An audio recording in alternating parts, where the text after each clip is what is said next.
Hey, what's up guys? Welcome to the channel. So in today's video, we're out at another flip property that we have. I'm excited to get into this one. I haven't actually been inside. There is a bit of a curveball on this one on the interior that you're gonna see exactly what I'm talking about here in a moment.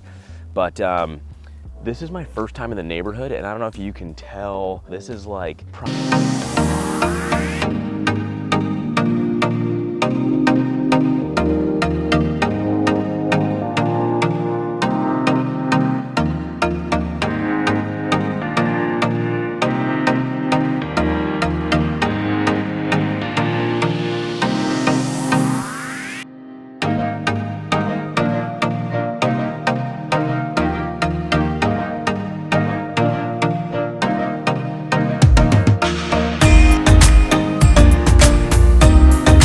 okay, before we head inside, one thing I am noticing is that this landscaping is actually in pretty good shape. Now, it's a little overgrown. It'll need to be trimmed up and spruced up a little bit. And of course, the yard is dead, so we'll have to take care of that. But there is like some nice rock formations we have here. There's some mature landscaping in here. We need to prune up some trees, like some of these hedges here and whatnot. But all in all, it's gonna have amazing curb appeal just due to the existing landscape, especially just once we get some of this grass, greened up and whatnot. So we'll see if this place has an irrigation system or not. Maybe we can just flip on a switch and all of a sudden we'll be in a green oasis here. So I love these little rocks here, which it looks like this is actually a fountain. So there's holes in the top of these rocks here. Pew, little water coming out of there, huh? That's gonna sell itself. All right, let's get inside this place. Oh, and by the way, guys, in this video, don't worry, the cops will not be showing up like in the previous video you may have watched. If you haven't, go check it out. So there, like I mentioned, is a major curveball on this property that we're gonna get into. But I gotta tell you, outside of that curveball, what I'm seeing right now, the place is actually pretty clean. Like, it just looks like grandma's house. I mean, they even left some of the pictures here on the wall.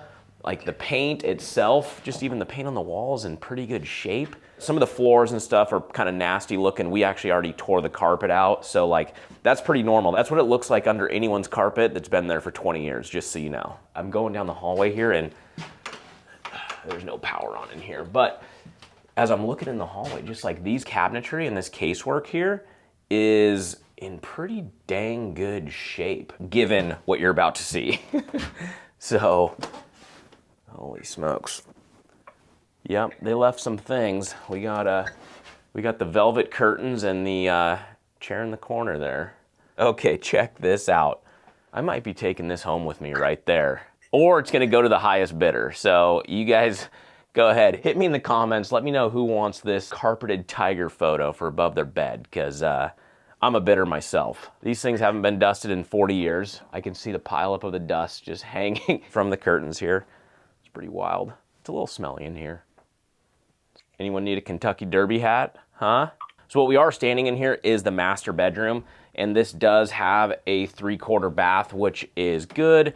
We got a toilet in here. We got a stand-up shower. We got our vanity that, this is just something they did in the 60s where they didn't close off the vanity, which is a little awkward. One thing you could do here is actually make a doorway right here. That way you can close off the actual vanity and the toilet and the shower and actually enlarge the size of your bedroom. So this is a 60s built single-story ranch. It's around 1,600 square feet. We have 3 beds, 2 baths. One of those is in the master like you saw. That was a 3/4 bath. I know I've mentioned this on previous videos, but I just love single-story ranch homes. There's usually very little that can go wrong with them, and they're a pretty straightforward house to flip.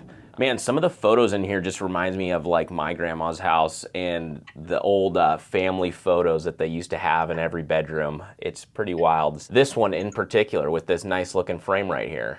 I'm surprised they left all this. I mean, they left a lot of just personal items too, which is kind of surprising. Okay, going into the hallway bath here, let's see what we're dealing with. Here's our vanity.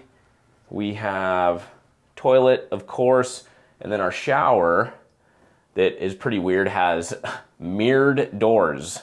I've actually never seen that before. Hello. One thing I love about some of these older homes are the fireplaces that are built. So this fireplace right here, I'm standing in the dining room. This fireplace is a double-sided fireplace where it actually goes to the other side of the living room right here, and where you can like see through the firebox into the other side, which I just think it's a nice feature to have. We'll absolutely salvage that and make it look cool.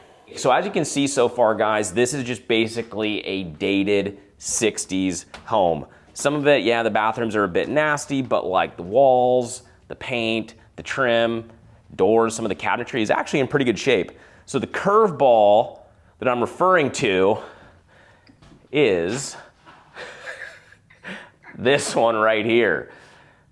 That is about a 3-foot hole in my living room that goes to the dirt. There was an elderly person living here. It was grandma's house. When we bought this place, she was literally living here in these conditions. Like, from what I understand, or how I understand it, I mean, this has gotten worse and worse over time. It's clearly from some water damage. We don't know where the water came from yet, but I don't think her kids or family members ever really checked on her, and they didn't really realize how bad this was getting. Once they did find out, they moved her out of here, and this isn't even the worst of it. And what I mean by it's not even the worst of it, right?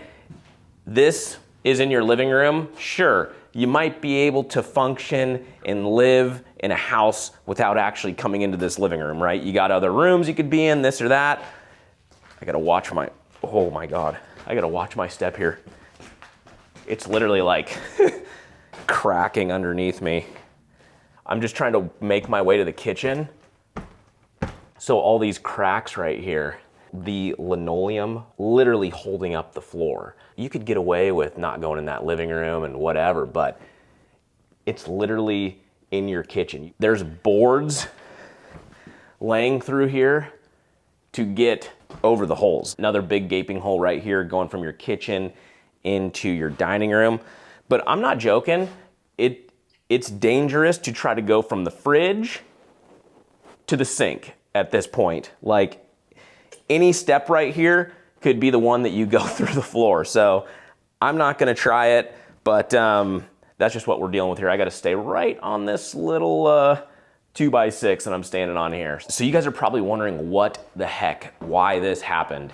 And I haven't figured this out yet, but a bit of speculation here on what could have happened is, because again, this is all centered around the kitchens. And then that big other gaping hole in the living room is just right on the other side of this wall right here. Obviously it's coming from water, right? So the only thing I can think of is the culprit is potentially this fridge. It's got your water and ice dispensers in this fridge. So that means there's a water line somewhere in this wall. At some point in time, that line has just been like slowly leaking over whatever, 20 years. And you actually weren't able to see the water itself. Like, it was a slow enough leak where there was never any pooling anywhere. And it actually, the water would just remain between the subfloor and this old school linoleum that's here to actually realize what was taking place until your foot's going through the floor. So I don't know. Again, that is speculation, but I'm just kind of running through scenarios in my head of how in the heck something like this would happen, and that's the only thing I got at this time. If you have any ideas on what may have taken place here, hit me in the comments, because I am very curious. This is a mystery to me. Holy smokes, this, okay, we're gonna check out the backyard too, so let's see if we can get back here. This is an amazing patio area back here, and look at this. Whoa. There was a giant frog that just jumped in there, but look at the size of this water feature. Like, this thing is massive. If we can get this up and operating, it would be a really cool selling feature. It just needs a little bit of elbow grease, a little bit of maintenance, and hopefully we can have that puppy fired back up and looking beautiful again. So we bought this place for $300,000. And based off what I'm seeing inside here, normally on a place like this, we would budget, I mean, it needs everything. Needs roof, needs windows, needs a full interior go. I'd budget around 100 grand to make this place dialed. We got a bit of a curveball, like I mentioned. So I'm throwing anywhere from 10 to 20 grand, solving that interior hole, along with taking care of any dry rot in the floor joists and all that. We should be able to stick to a budget of around 120,000 on this property, which would put us all in at $420,000. Sell for $550. That's $130,000 gross profit that could come from this deal. Guys, if you haven't done so already, make sure you subscribe to the channel. I take you out in the field every single week. I show you different projects like this. Some of them are really cool renovation projects like this. Some of them, you know, I'm having to call the sheriff and have him kick out a bunch of tweakers. So there's always something exciting going on. So make sure you subscribe to the channel, and we'll see you on the next one. All right, see ya.